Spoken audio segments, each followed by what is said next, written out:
All right. Hey, good morning, YouTube. What's going on out there? Welcome to Monday. Thanks for checking in with us, folks. See what kind of trouble we can get into here today. Welcome to chat. I had a little technical difficulty at the beginning there. I don't know what I hadn't had enough coffee to get my mic up and going before getting started. So I think we're good now. It looks like. Hopefully. Let me go to the side check, see if anybody can hear me. In the side chat, got checking in with us, Walter Davis. Good morning. Looks like you got rain coming your way, sir. Aaron Cox is with us. Good morning. What's happening? Yeah, all is well. Yeah, okay, exactly. Yeah, the mic was messed up. My bad. Hey, Bug Up Boa, good morning. Got more videos coming your way. I just got to get everything in the process. Food Forest Permaculture. Good morning. How you doing up there, sir? Has winter hit you hard yet? Mr. Tommy Boy 9. Yeah. I'm here. You're going to be wet here today, too, it looks like, Tommy Boy. Wet and more wet. So, yeah, you got a band of storm showers, I guess, rain, everything coming your way out there in the southeast. Michigan's got snow. Look, maybe Wisconsin. Looks like there's some snow in Arizona and New Mexico as well. Starting to get that winter effect kicking in. We had a real nice clear weekend out here, and looks like it's going to be clear the rest of the next couple of days at least.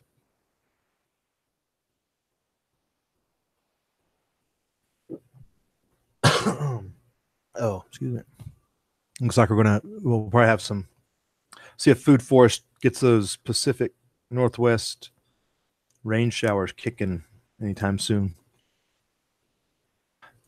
They're permanent fall weather.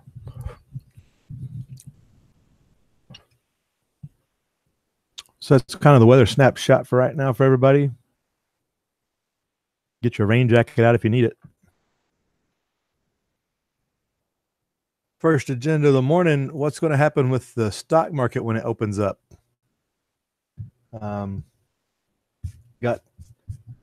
Saw all those losses, I guess you'd say, on Wednesday and Thursday. Friday, it tried to come back and couldn't really do it. I don't know if I'd call it hype around this morning, but there actually is probably a lot more concern than they're showing because they're not talking about it a whole lot. But the open, which should be about 10 minutes, is showing a down about 40 or so, planning started off, and they'll go from there. But Zero Hedge does have an article discussing it, the whole bigger picture. Get out of there. Global markets continue to fall as Bloomberg warns next financial crisis is staring us in the face. think a lot of people have been saying that for years.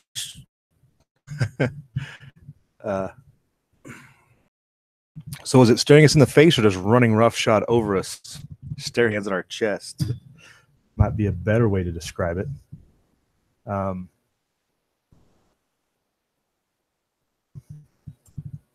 But this is via the Economic Collapse blog. Michael Snyder, they're sharing through Zero Hedge here. It looks like it could be another tough week for global financial markets. So that's global, not just the U.S., where it's got pummeled last week. As the week began, markets were down all over the world, and relations between the United States and Saudi Arabia have taken a sudden turn for the worse. That could potentially mean much, much higher oil prices, and needless to say, that would be a very bad thing for the U.S. economy. Yeah, we were talking about that last week. If we got $3.25 gas in the winter, imagine what's going to be like in the summer. Gas prices should be going down right now, and they're up almost as high as they were during the summertime. That's really bad. But look at he said all markets. Looks like Asia has been down all day. Pretty bad in the Nikkei. Nikkei is Japanese, correct? But they were all red across the board. Hang Seng all over 1.5% or so. So yeah, he's right. But Europe seemed a little bit more mixed, I guess you'd say. So anyway, getting back to what he was saying.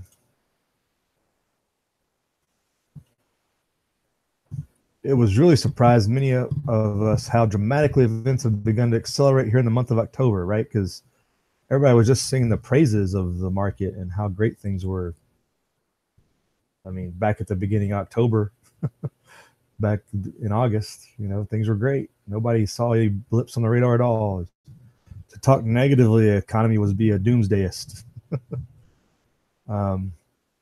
Mood on Wall Street has just taken a decidedly negative turn.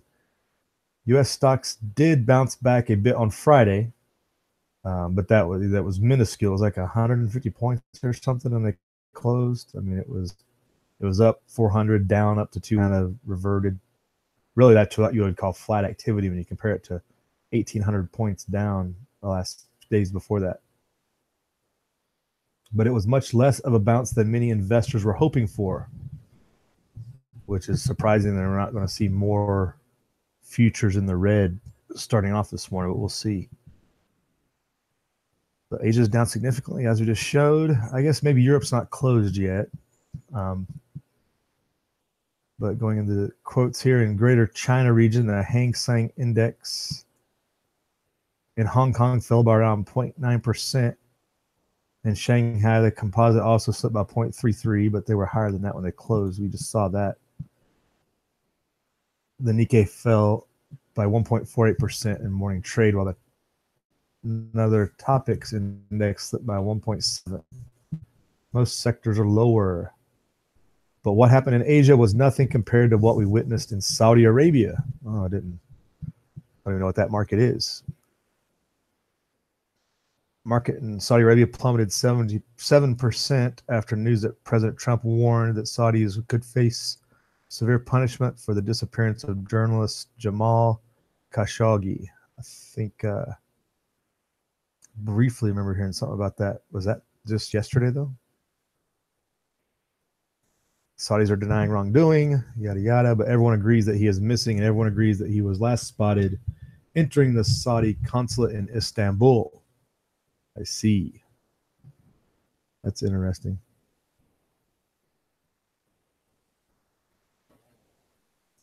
So here's where we get into problems. U.S. intelligence had previously intercepted communiques which indicated that the Saudis planned to abduct Khashoggi. Are we going to start trusting U.S. intelligence all of a sudden?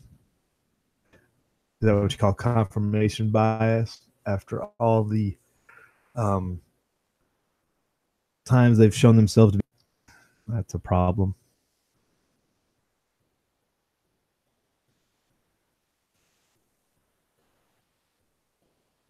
Saudi Arabia denied any involvement.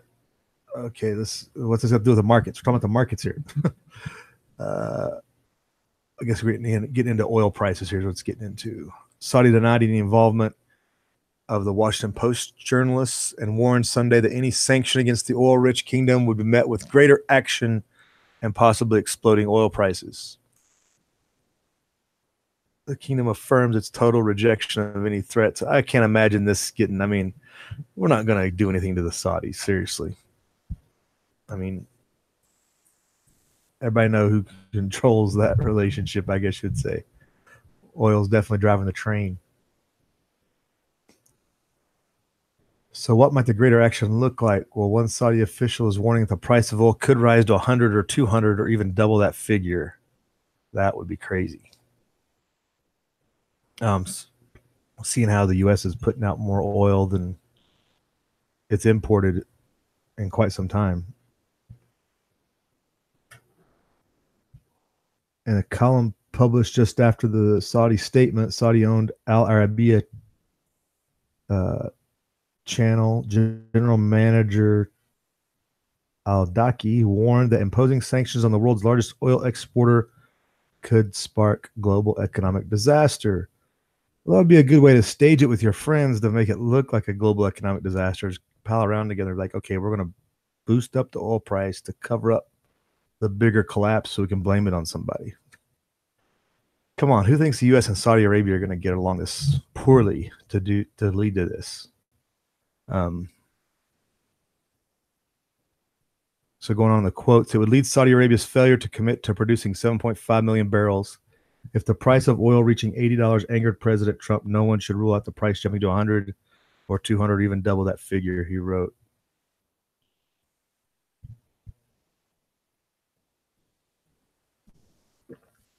Yeah, I would absolutely call. I mean, that's all that could.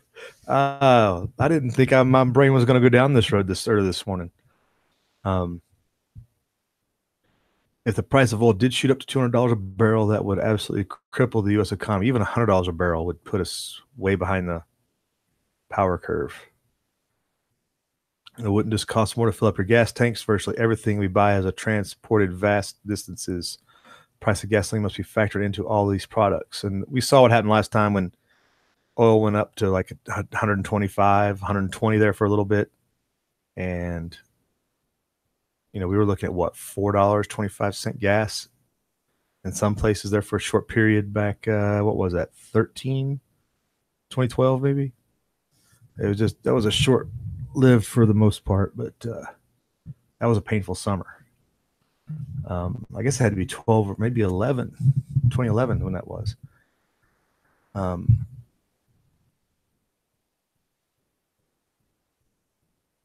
Price of food is already ridiculously high, as we've talked. Everybody has documented, along with smaller portion sizes. Don't even want to imagine what a trip to the grocery store might look like if the Saudis follow through with their threats. Meanwhile, warnings from the mainstream media of a new crisis on Wall Street continue to become even more dramatic. For example, the following comes from a Bloomberg article entitled, "The Next Financial Crisis is Staring Us in the Face." A Bloomberg article. So that's where the quotes come from. The next financial crisis staring us in the face. The financial crisis ripped through Wall Street 10 years ago, pushing the global economy to the edge of the abyss. One might think those searing experiences would have created a learning opportunity for managing risk better, yada, yada, even learning a bit more about our own cognitive process malfunction. Instead, we have little new wisdom or self-awareness to show for that traumatic event, right? Just pump more debt. That's all that matters, right? The Bloomberg article ended, as memory fade as the economy recovers, we find the seeds of the next crisis are already being planted. They are the exact same issues of debt and mismanaging risk and not understanding our own limitations, failing to learn from our prior experiences. We seem doomed to repeat them. We only have ourselves to blame. I guess there's no doubt about that.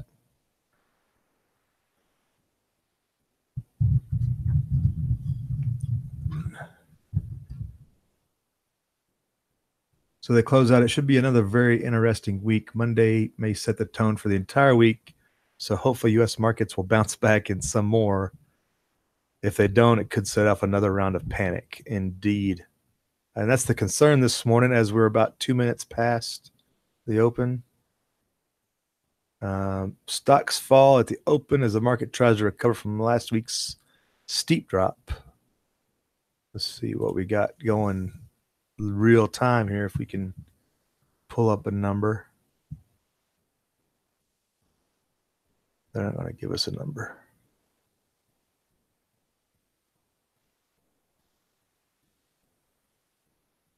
They're just saying that they're so no numbers yet.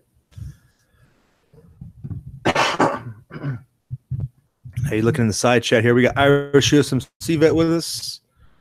Yeah, be careful of the dead cat. Don't try to catch the fallen knife. All those good sayings that I really don't totally understand, but I know that they do relate to the potential of market sell-offs. Tommy Boy bought more gold. Need more gold, more coin to throw into the streets. The market is based on children, slave women, and camels, right? But they control the oil. It's raining in Irish's territory. Toxic Threads, good morning, Alicia. How you doing? And Castaways with us. Good morning. And buy more junk silver is Irish's advice. Gold, silver, lead, brass, any hard metal is going to be a useful, maintain some value over the years through this whole mess.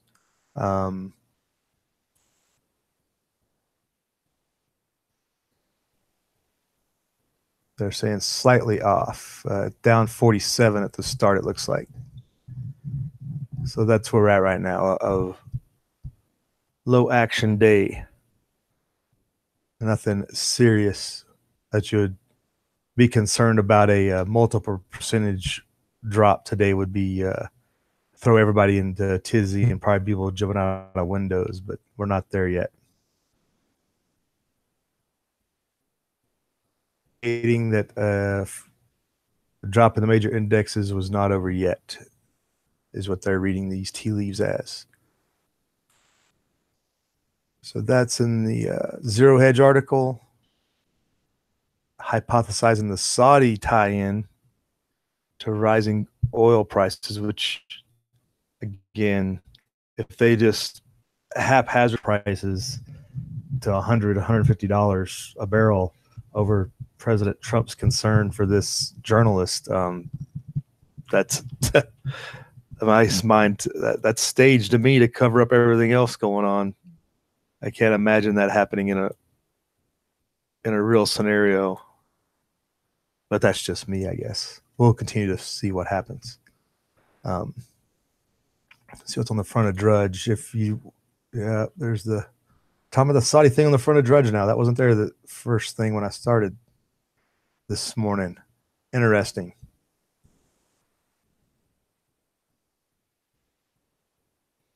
So this journalist missing case has got a lot more legs to it than might have thought. But what I did pull off the Drudge earlier was this whole Portland incident over the weekend. If you didn't see, the useful idiots of Antifa are mobbing the streets of Portland,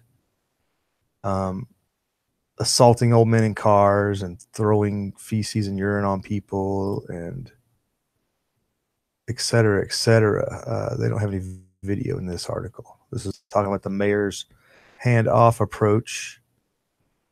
It was a pretty sizable fight that went on, yada, yada. I guess the original, it's kind of all tied to the whole week of activity up there where Antifa was protesting something the police did, and they tried to control the streets and control traffic. If you saw some of those videos last week, old man about got assaulted in his car. And then the what they call Patriot Prayer Group went out for a flash protest yesterday. As it says here, Saturday night, Antifa activists brawled with protesters who turned out for a flash march for law and order organized by Patriot Prayer. They kind of like the spot protested. Flash might be a way to say it. They just quickly organized one in response to what Antifa was doing last week, and then they got into it with Antifa. Portland police made no arrest. It was basically what they describe here as a bloody melee. There was some bear spray deployed and stuff between the sides. I'm still surprised nobody's been shot in Portland yet.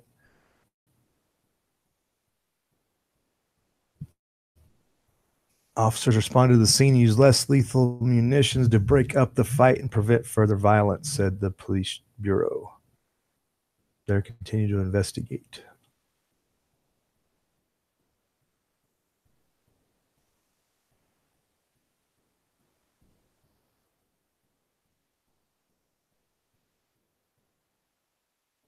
So the mayor's defense by the police in particular.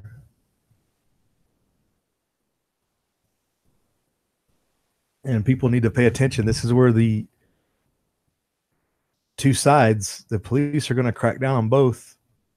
Everybody seems to think that the thin blue line is going to take their side when they're just going to be used to enforce the will of the state. Be careful what you wish for. You just might get it. You want the police to crack down on Antifa hard? They're just going to crack everybody's heads. They will make no separation between friend and foe. Something to be careful of there. When see if one of these videos comes up, if anybody missed it. There's the Patriot Prayer Flash March from Saturday. Midwest Preppers with us. Good morning. Rooster Cogburn's with us. How's it going, folks? Good morning. El Chavez, man, we got everybody in here this morning. Nobody's sleeping in today. And this is the video I saw. It's a real spotty YouTube video. It's kind of like it was recorded on their cell phone. Yeah, it's about the only one of the actual melee, as they're saying, outside the a bar scene, I guess.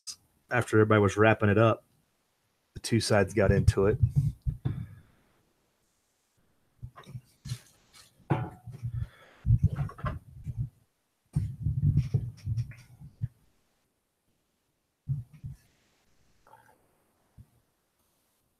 See if we can get this to roll. And let me blow this up here. Oh, stop. Hold on. So you can see that's the main marchers. Of course, the people carrying the American flag are the Patriot Prayer Group.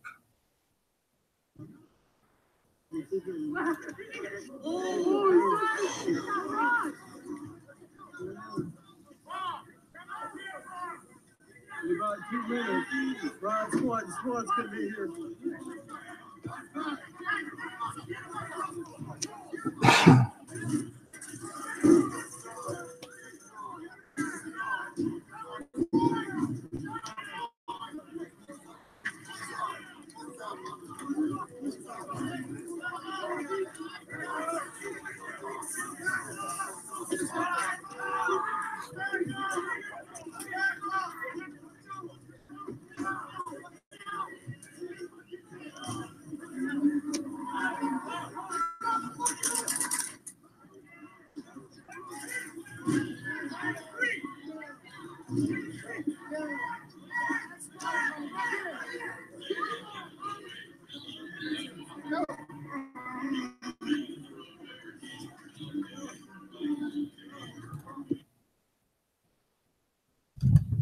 And I don't see how you differentiate who's in your group and who's in the other one. Everybody's wearing masks and black. And anyway, so more, I guess you'd say, escalation. And it's why is Portland the center of all this?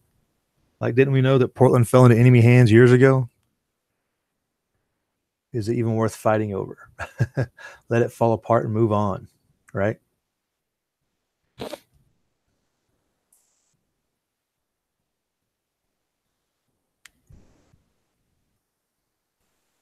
Hey, Tommy Stott, good morning. What's up? Tommy, you talking about the Antifa? They are the police.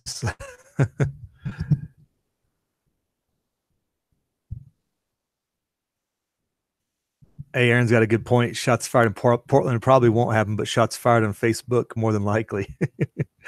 Everybody's getting kicked off Facebook though. Apparently, anybody that voices any opinion based upon everything that was dropped last week. So that's going on there. More media than people, right? Everybody in the orange vest running for cover there was the media, I guess. They got caught in the middle. People trying to take pictures, getting surrounded, trying to duck and cover. And Midwest asked a good question. Do these protests really indicate anything? It's usually a few hundred people or less.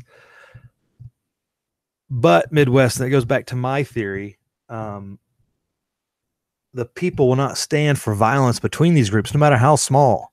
People will always want peace, and they'll always ask for more police, even for these minuscule, what you would really are tiny incidents, right? But if they get violent and more violent, they'll ask for more and more police. It's just grows the police state. And as Tommy Stock says, a creation of the police state through division. Everybody will be forced to conform, and the majority of the masses will demand it. They'll beg for it. they'll be begging for that. That's the sad part of the whole thing.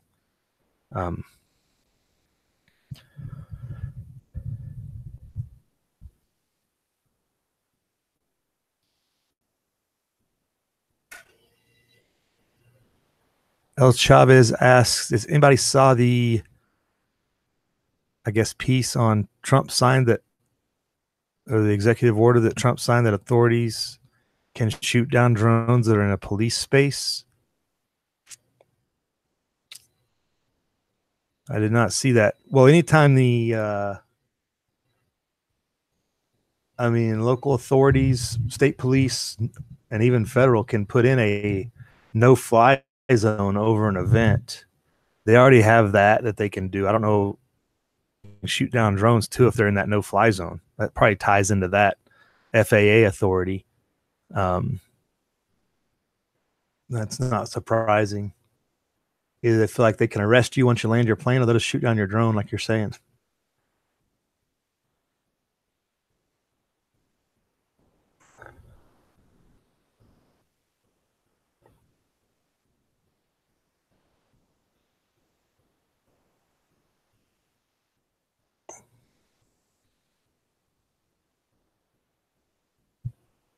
So that was Portland. I don't know. The NT has been nothing else makes the news, at least. But I wonder if Antifa was affected by the hurricanes. So moving on, our favorite collapse topic. We're gonna lead to our own self-destruction. Another Zero Hedge article. Scientists freak out over pandemic potential of genetically engineered smallpox. Thing is, you wouldn't have to genetically engineer it, even a regular smallpox, since it no longer circulates in the population. If regular smallpox was to take, another round around the globe, would wipe out untold number of people. But paper earlier this year describes how researchers stitched together segments of DNA in order to revive horsepox. Oh, great. A previously eradicated virus. Scientists have been flipping out over the possibility that doctors may use the study as a blueprint to revive smallpox. See, this is what causes people to distrust scientists, because if they're always the ones pulling up this madness, it's like, if you guys weren't out there doing this, I don't think no guy in a cave is going to be out there reviving horsepox. It's only you guys in a lab that are pulling all this stuff together with all your fancy government funding machines and stuff. It's not like anybody can do this without millions and millions of dollars.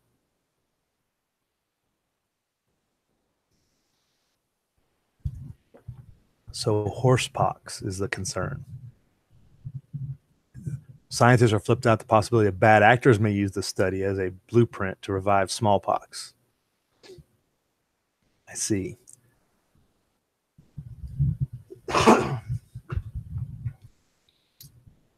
And of course, they published it. The publication of a method for reviving a closely related disease has understandably raised some red flags within the scientific community. Again, if it's not a large state-funded enterprise, it's probably not going to happen.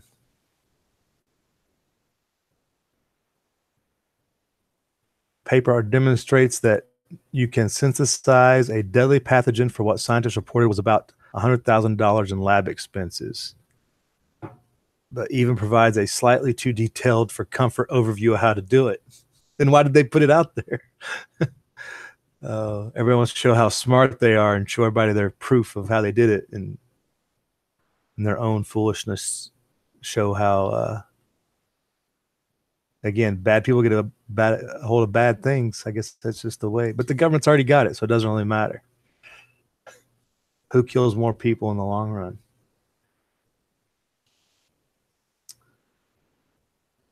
So that's the concern, that somebody's going to bioengineer more smallpox and kill more people. But again, if it's not a government, who would it be? Anyway, that's an interesting story.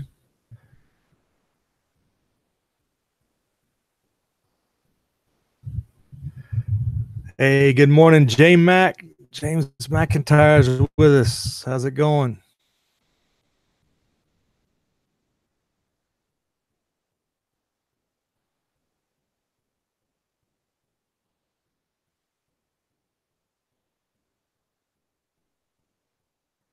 Own demise by creating things, and if it wasn't like the robots that we were showing last week, we're going to create our own robots to kill us. We're going to develop our own diseases to kill us, and we're going to selectively not breed ourselves out of existence with, the what do they call it, the robotic brothels and everything, like all the things we're doing to lead to self-destruction of the whole gene pool in the end.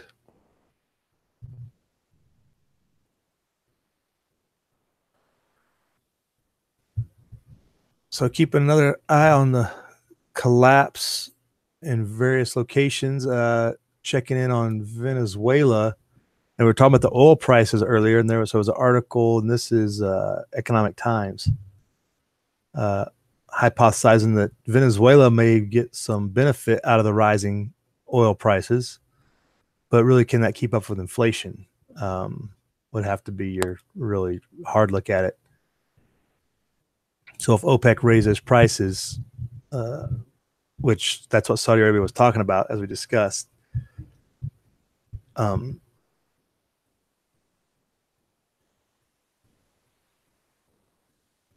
also worried about a shortfall of oil from Iran. We are worried about the current oil market situation, but even more about the next months to come, because global oil demand growth is still strong. We expect it to remain strong for the last few quarters, yada, yada.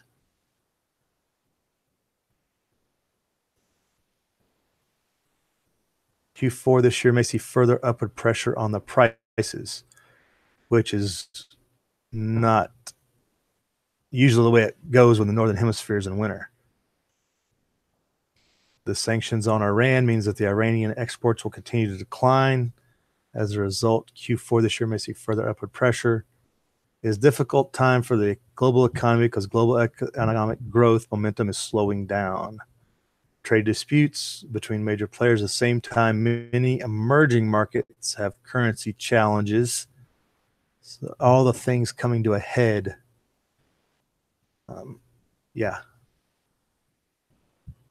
Global economic crisis.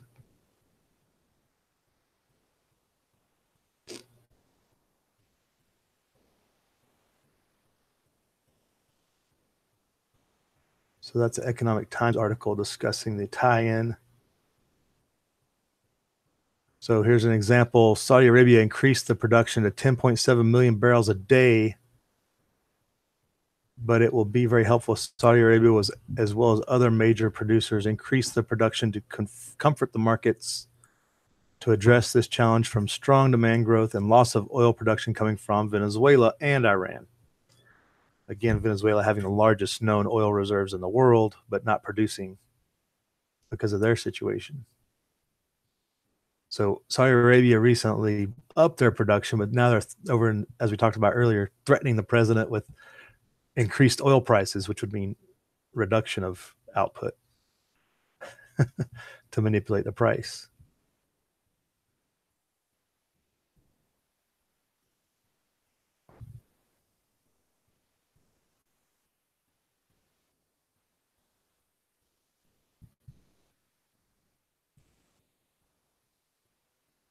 So oil driving a lot of the world economy, as we know, but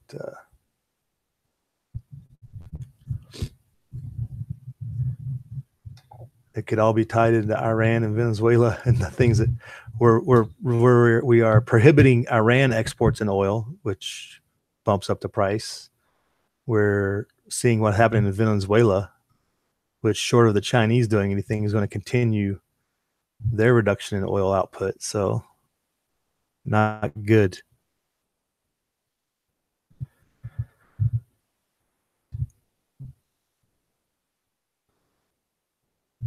Checking on the side chat. I got one more article here. Checking in our favorite topic of secession, if I can.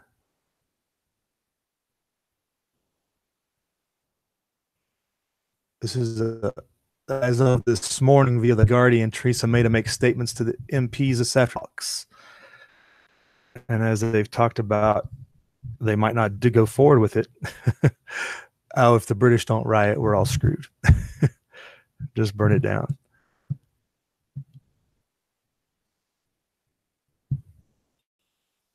Walter Davis says the next pandemic is going to be runaway nanobots designed to make carbon blocks, getting through the air and making people into carbon blocks. That's disturbing, Walter. I don't know where you got that theory, but that doesn't sound like fun.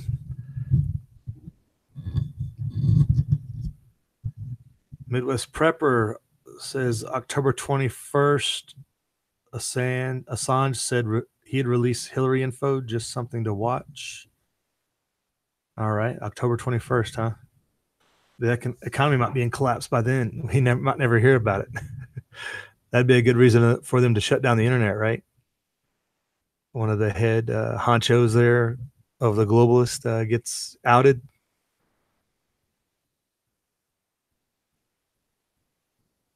El Chavez says, did you hear about the witch ceremony to cast a spell on Kavanaugh? I did see that. I don't know. It's black magic and Satanism is definitely alive and well, but I don't know how much protection Kavanaugh needs if he's not in on it. Tommy Boy needs Advil after looking at this chat. A lot going on, right, Tommy Boy? It's like an everyday occurrence around here. Tommy Stock says Trump, with his take, the oil idea sure hasn't done a thing for dropping the prices at the pumps, right? It's actually went up this fall in the last 3 or 4 months.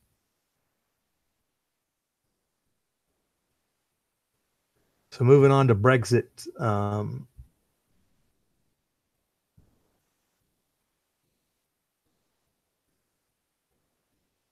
So the day's political. So Brexit talks at an impasse over backstop differences. What is the Brexit backstop? Where do the negotiations stand? Are there bullet points here? So this is what they call a lunchtime summary. So this is kind of a rolling account, I guess. So Theresa May's going to deliver a statement to the MPs about 3:30 p.m. their time about following talks of Brexit ending in a deadlock yesterday. The Brussels impasse heightened speculations that the negotiations will not succeed. Which do they want them to succeed is the bigger question. I think people are undermining them on purpose because they want the British people to feel the pain of disobeying the globalist. The government remain confident of getting a deal. The EU's chief Brexit negotiator also urged people to be patient.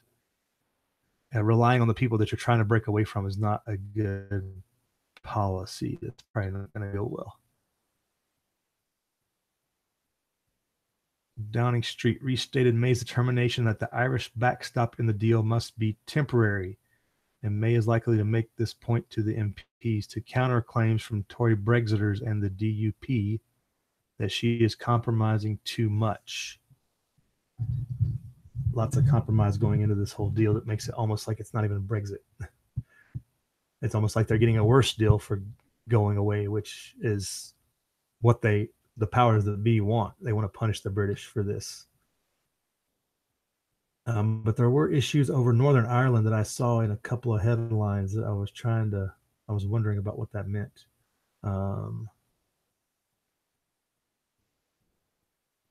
So I guess here's the tie-in this is from an hour ago. Sinn Féin leader Mary Lou McDonald will tell Theresa May that she will demand a referendum on the future of Northern Ireland if there's no deal on Brexit, as a hard border would be erected the instant the UK crashes out of the EU under World Trade Organization rules.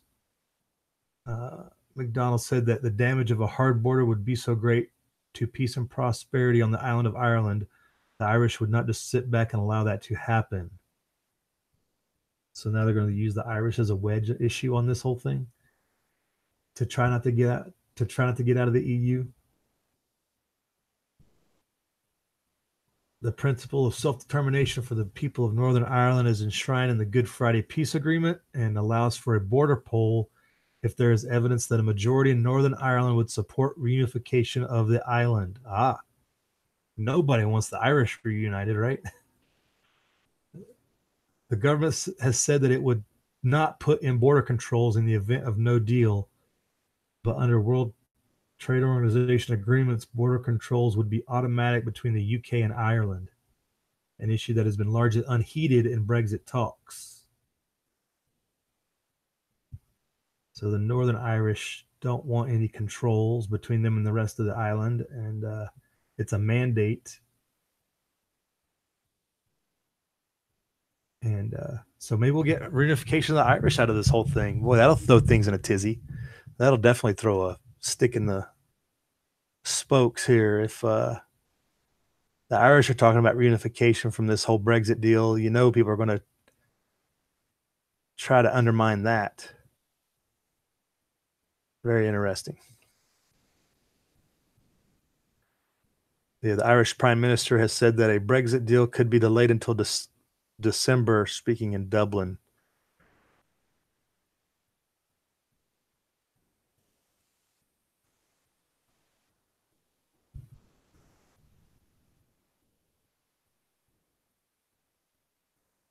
The first Scottish minister, Nicola Sturgeon, has called for the Article 50 process to be extended, saying what they call a blindfold Brexit, which is, I'm not sure what that means, as going forward without an agreement or something. Everybody's concerned that Britain won't have an agreement with the EU, causing all these trade troubles should they go forward. But the trade deals that are being offered, a lot of the talks of the EU are worse than what the EU has currently, or it'd be like, or they want to beat sanctions like they never left, which makes it almost pointless.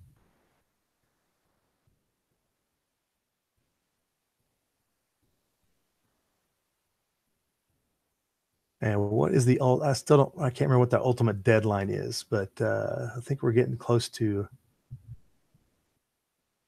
a couple of the top bullet points. Scottish government says 21-month transition period should be extended.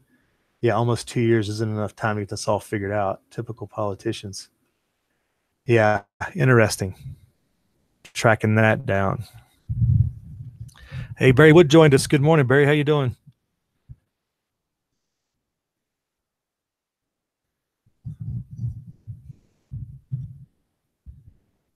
Hey, HRN Weapons Machinist. Good morning. How are you doing?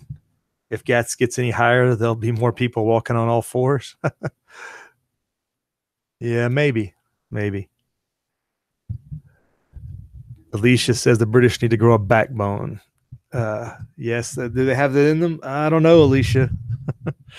I don't know. We probably should just remind them of how bad the Germans have treated them, and maybe they would get on with it. I mean, really, the EU is a German-driven organization. I mean, they fought 2 wars over German control of Europe, and they also come to the EU. It's kind of funny like that.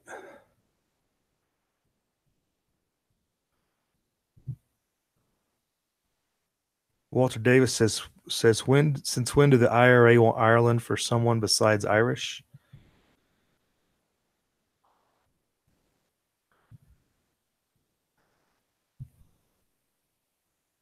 So I'm not sure what the full implications of a lot of this are, but it does it continues to reinforce that they really don't want Brexit to happen, and they're going to drag their heels, make it the worst deal possible for Britain, et cetera, et cetera. It doesn't seem to go anywhere. And they're always finding a different wedge issue to throw out there as to why they can't make it happen. Because centralized government is the path that they want to continue on. They don't want to deviate from that. So that's your latest talk of secession being downplayed, being undermined, I guess you would say. There was another article on Brexit too, and there's quite a few out. Actually, you just like you don't see them in the U.S. I don't think Drudge had any of them up, but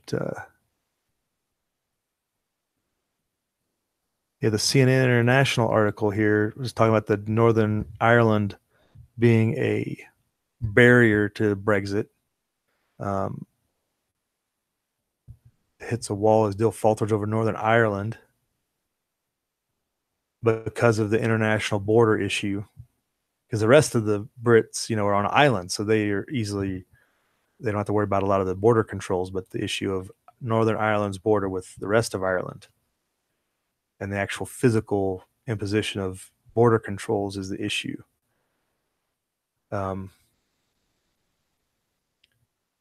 The sticking point remains the thorny issue of the Irish border. The European Union wants the UK to agree to a backstop or fallback position that would ensure an open border between Northern Ireland, which will be outside the EU, and the Republic of Ireland, which will remain an EU member state.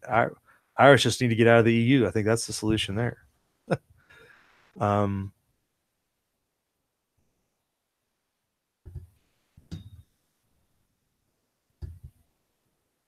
Irish issue is yet to be resolved.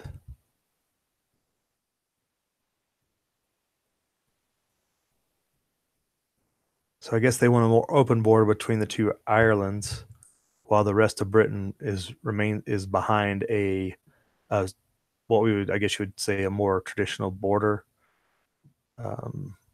with the way they do trade and stuff.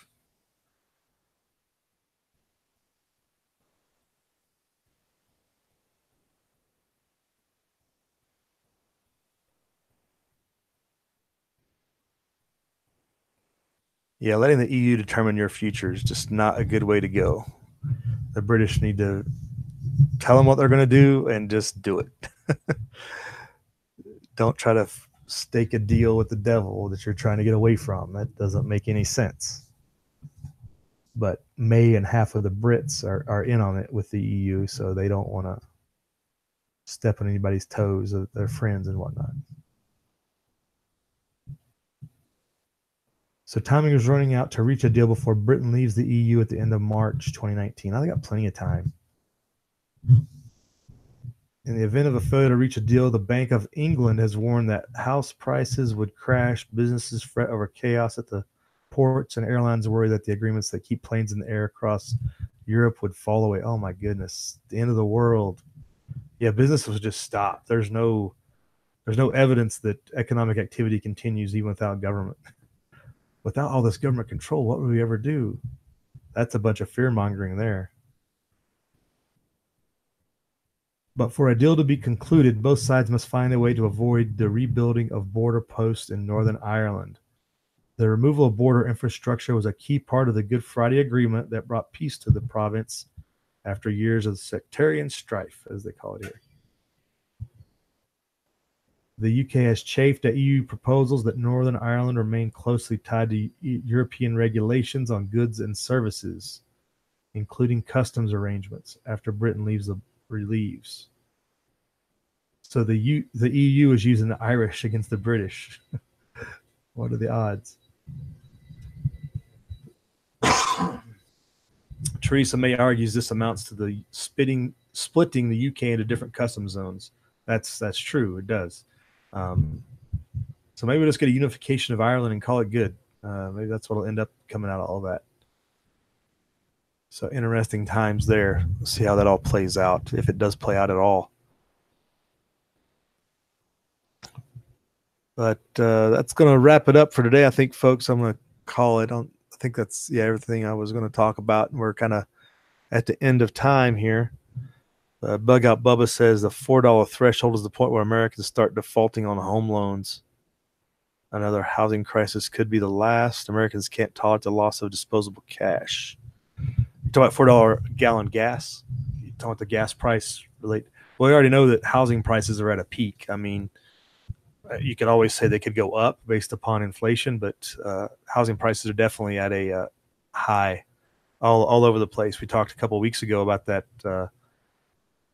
How many different cities were at the peak housing, I guess you'd say, as they describe it. HRM says the economy is on thin ice. No, HRM, didn't you hear? Trump said the economy is going great. Only the Federal Reserve's raising interest rates is the only thing preventing the economy from roaring. If you believe that, I got a building to sell you in Manhattan. But fools will rush in. They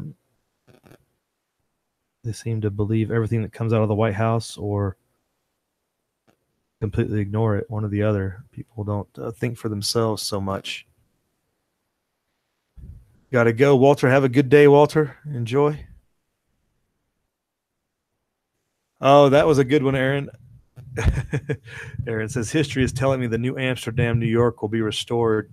Yeah, what was that? Somebody was talking about separating New York City from New York and calling it New Amsterdam again to separate the state from the city just because of the big differences. That would be epic. That would be awesome. Really. Talk about a case in secession, but I don't know that. Yeah, that would never happen. The mob controls too much of the rest of New York to let it separate itself from the city.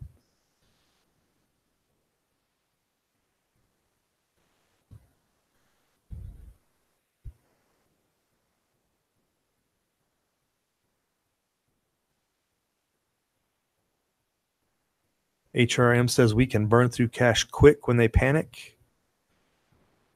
We being, I don't know, you say, and just we, the general American people.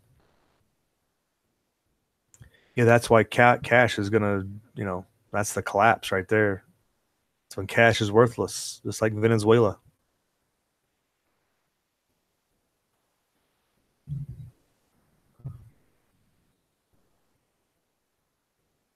So don't forget to take your rain jacket out if you need it. There, everybody on the southeast pretty much and northeast. Have your rain jacket with you. Be ready. We're enjoying nice clear days out here. Nice fall days. Can't complain too much. But you all do go out and have a good day. We will talk to you all later. Have a good week if we don't see you. Live free.